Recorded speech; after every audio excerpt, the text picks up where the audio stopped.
انس بن مالک رضی اللہ تعالی عنہ روایت کرتے ہیں کہ رسول کریم صلی اللہ علیہ وسلم جب رفع حاجت کے لیے باہر تشریف لے جاتے تو میں آپ کے پاس پانی لاتا، آپ اس سے استنجا فرماتے۔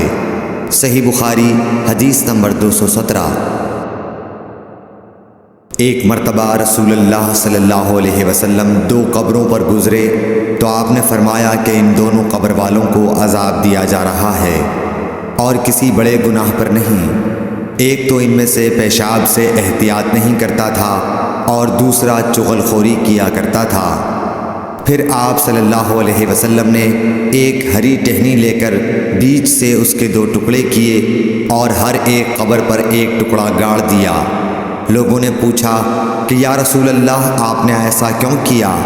آپ نے فرمایا شاید جب تک یہ ٹہنیاں خشک نہ ہوں ان پر عذاب میں کچھ تخفیف رہے۔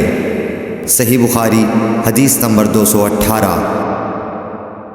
رسول کریم صلی اللہ علیہ وسلم نے ایک دیہاتی کو مسجد میں پیشاب کرتے ہوئے دیکھا تو لوگوں سے آپ نے فرمایا اسے چھوڑ دو۔